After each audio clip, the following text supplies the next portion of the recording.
নমস্কার বন্ধুরা, nature travel এক্সপিরিয়েন্সের আমি সঞ্জয় বলছি। আমি এই সময় বটেশ্বর স্থান দর্শন করে বটেশ্বর স্থান থেকে আমি যাচ্ছি অ্যান্টিচক গ্রাম, যেটা বটেশ্বর স্থান থেকে 3 কিলোমিটার দূরে। আর এই অ্যান্টিচক গ্রামেই বিক্রমশিলা বিশ্ববিদ্যালয়ের অবস্থান ছিল।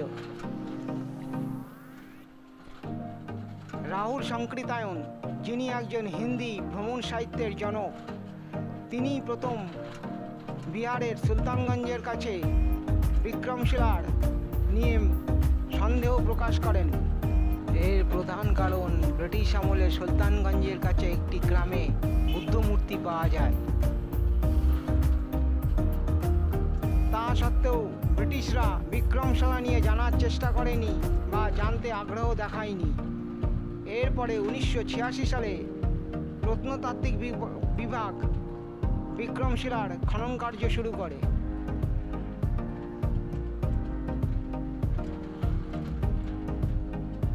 বটেশ্বর স্থান থেকে অ্যান্টিচক গ্রামে যাওয়ার রাস্তাটা খুবই অপূর্ব।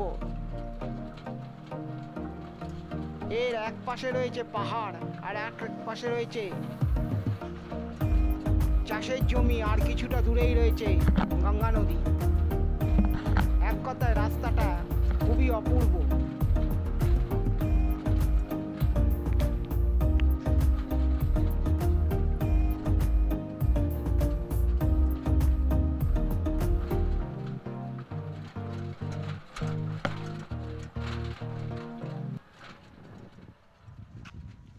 কথা বলতে বলতে চলে এলাম বিক্রমশিলা বিশ্ববিদ্যালয়।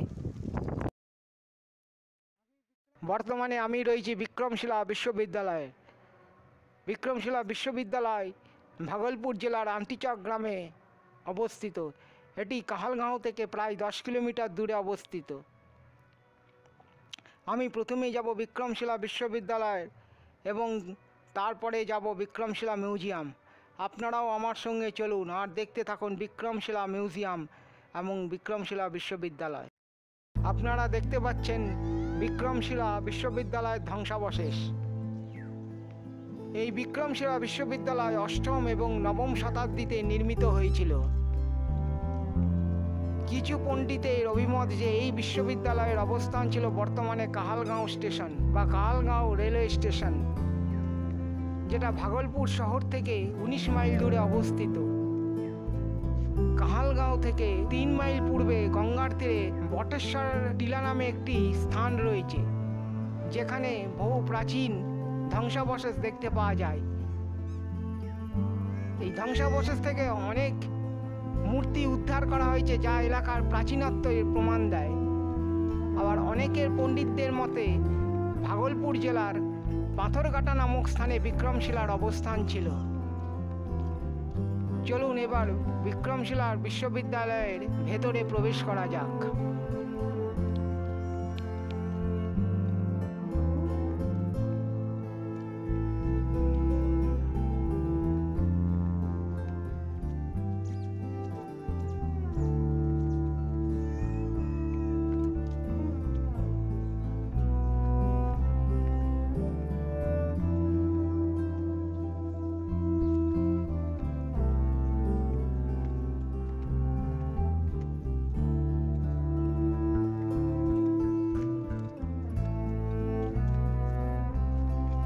আপনারা যদি আমার ত্রিপুরা ভ্রমণের ভিডিওগুলো মিস করে থাকেন তাহলে উপরের আই বটনে ক্লিক করে আপনারা আমার ত্রিপুরা ভ্রমণের ভিডিওগুলো দেখে নিতে পারেন।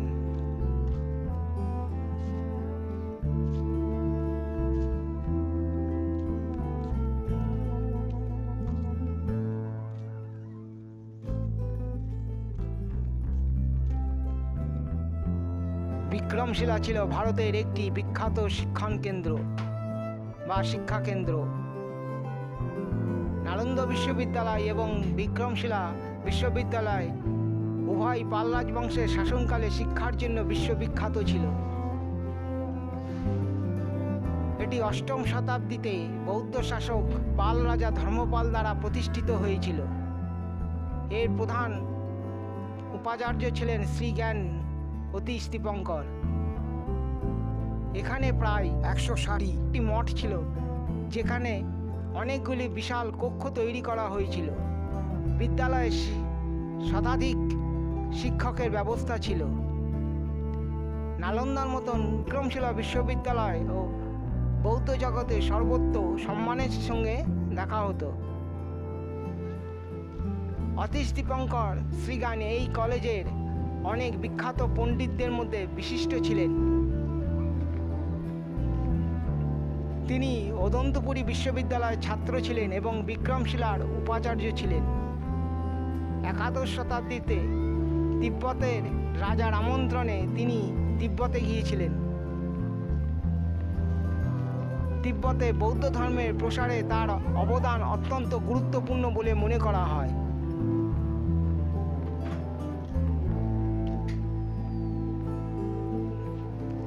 আপনারা দেখতে পাচ্ছেন বিক্রমশিলা বিশ্ববিদ্যালয়ের বিভিন্ন ধ্বংসাবশেষ সুন্দর করে সাজিয়ে রাখা রয়েছে। মনে হচ্ছে যেন প্রায় অনেক পুরানো ভারতবর্ষের সময় চলে এসেছি।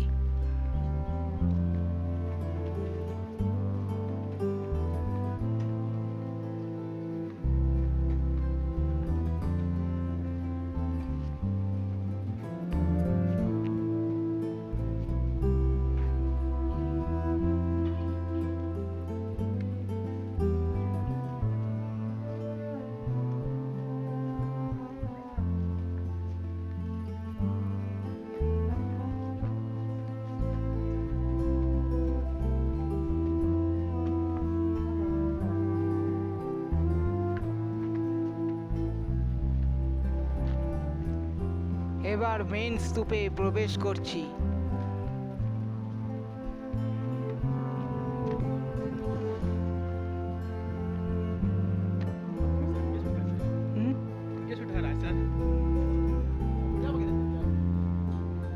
না মিডিয়া নেই, ইউটিউব।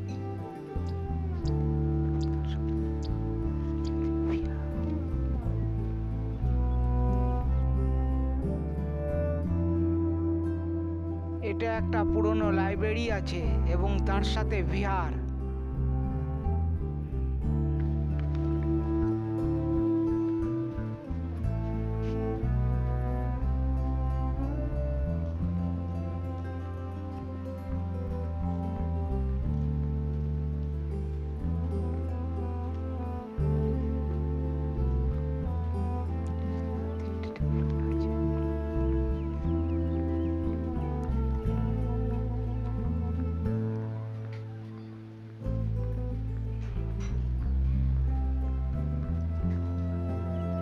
এই লাইব্রেরির 3টে ফ্লোর আছে, গ্রাউন্ড ফ্লোর, ফার্স্ট ফ্লোর এবং সেকেন্ড ফ্লোর।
আছি টপ ফ্লোর বা সেকেন্ড ফ্লোরে।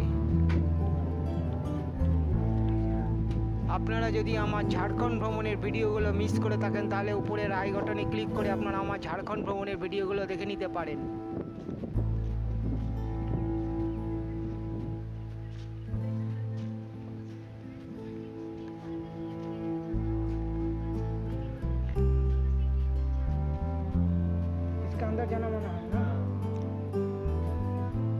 এর ভেতরে যাওয়া নিষেধ আছে।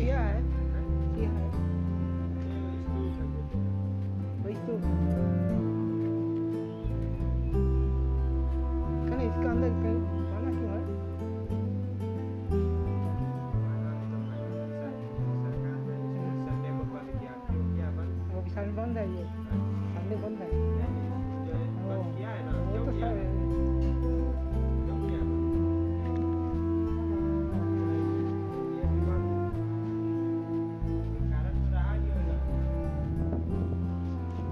এবার চলুন এর চারিদিকটা ঘুরি আর আপনাদের সাথে এর বাকি ইতিহাসটা বলি।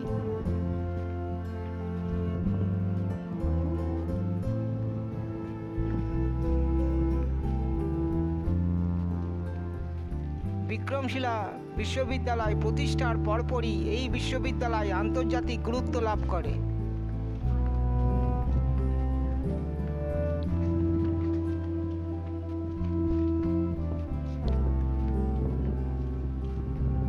বিক্রমশিলা বিশ্ববিদ্যালয়ের বিশিষ্ট পণ্ডিতদের একটি দীর্ঘ তালিকা ছিল।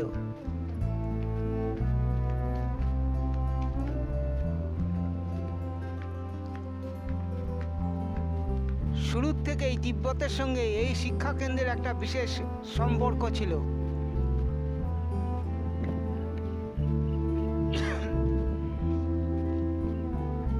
খনন কার্যের সময় এসব পাওয়া গেছে।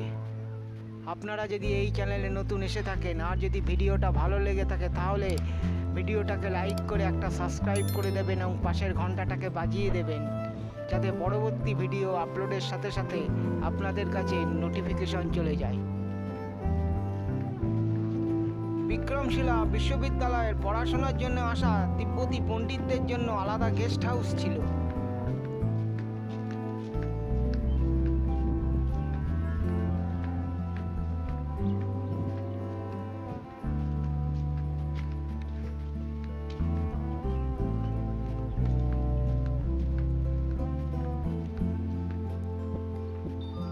বিক্রমশিলার অনেক পণ্ডিত তিব্বতে গিয়েছিলেন এবং সেখানে তারা তিব্বতী ভাষায় অনেক গ্রন্থ অনুবাদ করেছিলেন।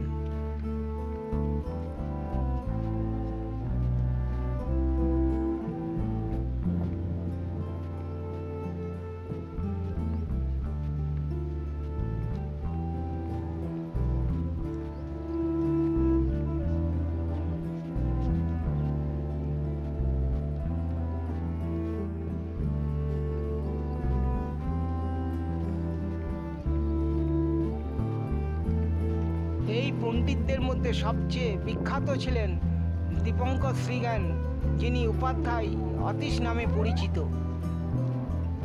আর এখানেই বাঙালিদের গর্বের বিষয়, কারণ শ্রীজ্ঞান অতীশ দীপঙ্কর একজন বাঙালি পণ্ডিত ছিলেন। বিক্রমশিলার গ্রন্থাগার ছিল অত্যন্ত সমৃদ্ধ।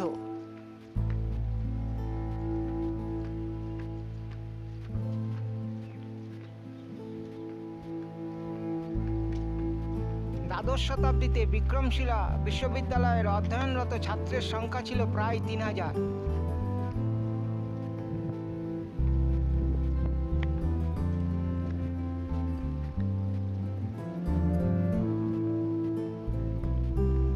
বিশ্ববিদ্যালয়ের উপাচার্য 6 জন সন্ন্যাসীর সহায়তায় বিশ্ববিদ্যালয় পরিচালনা ও সংগঠিত করতেন। আপনারা যদি আমার অন্ধ্রপ্রদেশ ভ্রমণের ভিডিওগুলো মিস করে থাকেন তাহলে উপরের আই বাটনে ক্লিক করে আপনারা আমার অন্ধ্রপ্রদেশ ভ্রমণের ভিডিওগুলো দেখে নিতে পারেন। উপাচার্যের অধীনে 4 জন দ্বার পণ্ডিতের একটি পরিষদ ভর্তির জন্য আসা ছাত্রদের পরীক্ষা করত।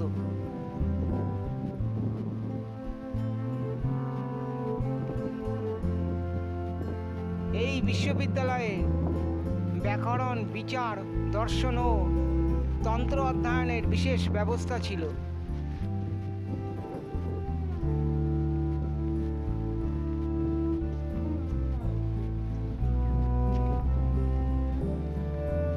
এই বিশ্ববিদ্যালয়ের ব্যবস্থা ছিল অত্যন্ত সুসংগঠিত।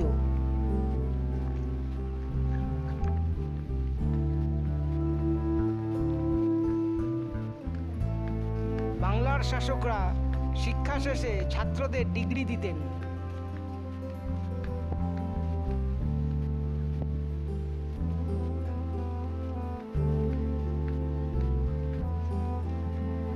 বৌদ্ধ ধর্ম দর্শন ছাড়াও এখানে বিচার, দর্শন, ব্যাকরণ ইত্যাদি শিক্ষা দেওয়া হতো।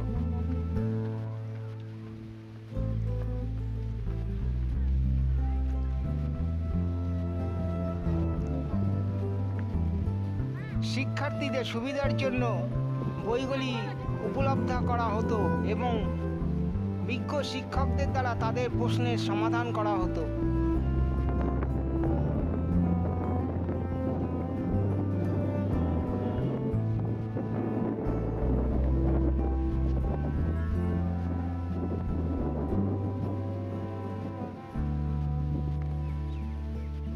টপ ফ্লোরের চারপাশটা ঘুরে এবার যাচ্ছি ফার্স্ট ফ্লোরের চারপাশটা ঘুরতে।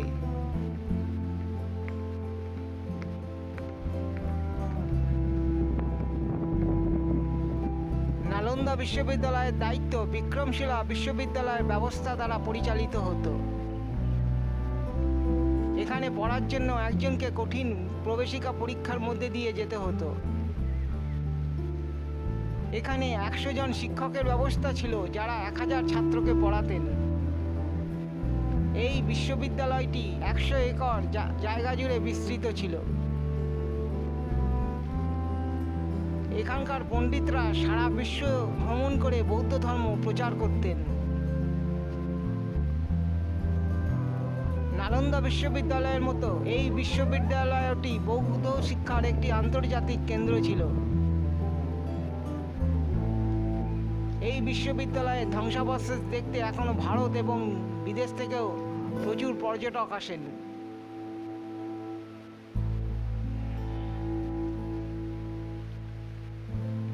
দেয়ালের কারুকার্য থেকে অনুভব করা যায় যে এর মহিমা এবং গৌরবময় অতীত।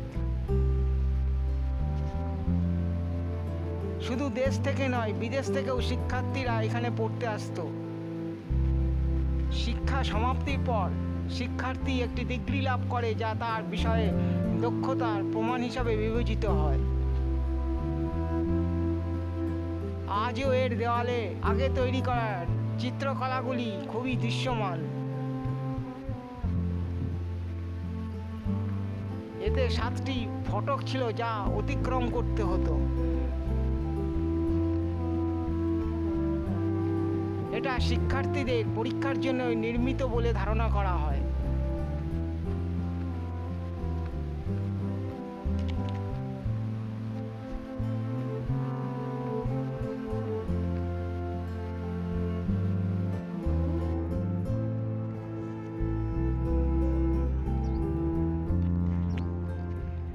নিচে নেমে একটু চারপাশটা দেখিয়ে দিই আপনাদেরকেও।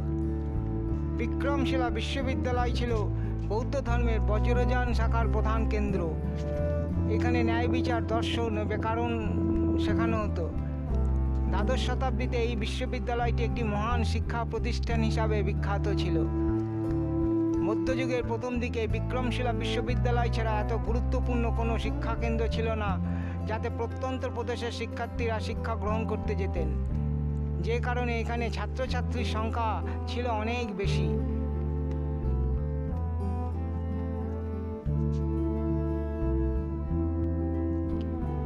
এই বিশ্ববিদ্যালয়ের অনেক পণ্ডিত বিভিন্ন গ্রন্থ রচনা করেছেন যা বৌদ্ধ সাহিত্য ও ইতিহাসে বিখ্যাত। এই পণ্ডিতদের মধ্যে কিছু বিখ্যাত নাম হলো রক্ষিত, বিরোচনা, জ্ঞানপথ বুদ্ধ, চেতারি রত্নাকর শান্তি, জ্ঞানশ্রী মিশ্র, রত্নবজ্র এবং অভয়ঙ্কর। দীপঙ্কর নামে একজন পণ্ডিত প্রায় 200টি গ্রন্থ রচনা করেছিলেন। তিনি এই শিক্ষাকেন্দ্রের একজন মহান উজ্জ্বল পণ্ডিত ছিলেন। এখন শুধু এই বিশ্ববিদ্যালয়ের ধ্বংসাবশেষ রয়ে গেছে। বিক্রমশিলা বিশ্ববিদ্যালয় পুরো ইট দ্বারা নির্মিত ছিল।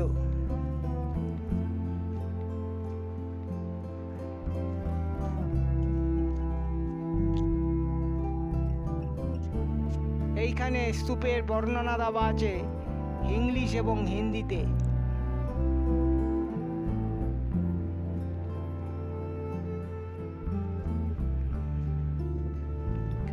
এবার স্তূপ ছেড়ে বেরিয়ে যাচ্ছি।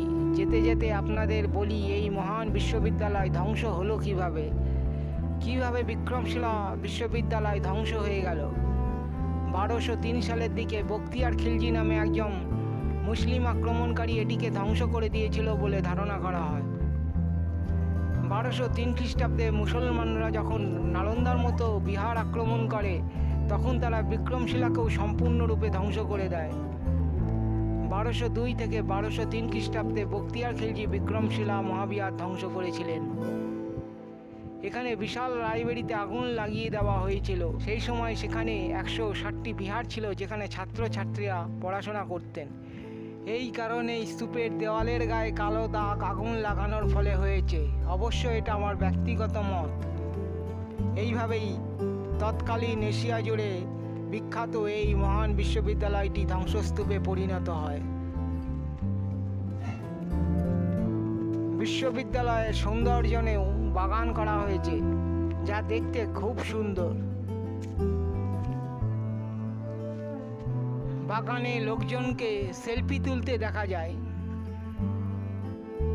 আপনারা যদি আমার আগের পর্বের কাহালগাঁওয়ের বটেশ্বর স্থানের রাম মন্দিরের ভিডিওটা মিস করে থাকেন তাহলে উপরের আই বটনে ক্লিক করে আপনারা ভিডিওটা দেখে নিতে পারেন।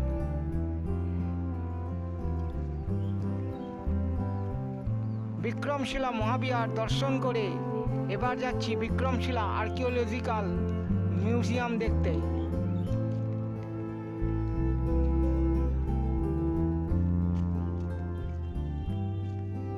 বিক্রমশিলা আর্কিওলজিক্যাল মিউজিয়াম বিক্রমশিলা কম্পাউন্ডের ভেতরেই অবস্থিত।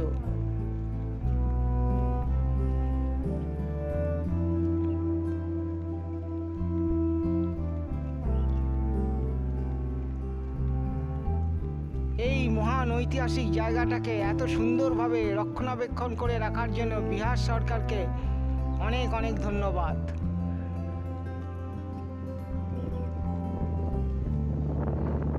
বিক্রমশিলা কম্পাউন্ডে ঢোকার সময় বাম দিকে পড়ে বিক্রমশিলা আর্কিওলজিক্যাল মিউজিয়াম, আর কিছুটা হেঁটে গেলেই পড়ে বিক্রমশিলা বিশ্ববিদ্যালয়ের ধ্বংসাবশেষ।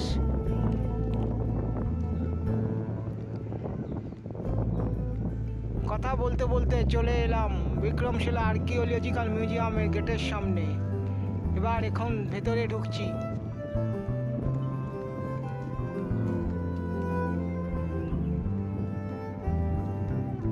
আমি যতদূর জানি আর্কিওলজিক্যাল মিউজিয়ামের ভেতরে ছবি বা ভিডিও করার কোনো অনুমতি নেই। তাও চলুন দেখি গিয়ে ভেতরে।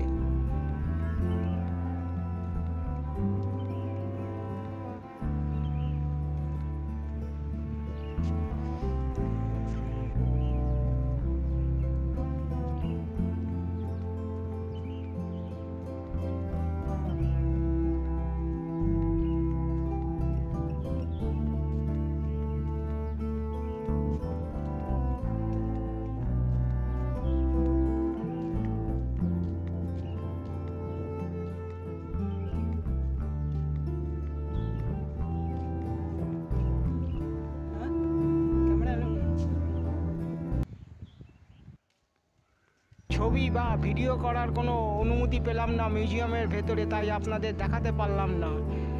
ভেতরে খননের ফলে মূর্তি এবং পাণ্ডুলিপিগুলো সুন্দরভাবে সংরক্ষণ করে রাখা রয়েছে।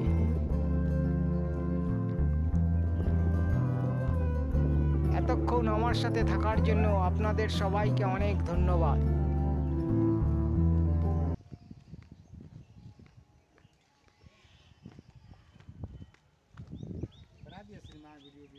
हाँ पूरा वीडियो में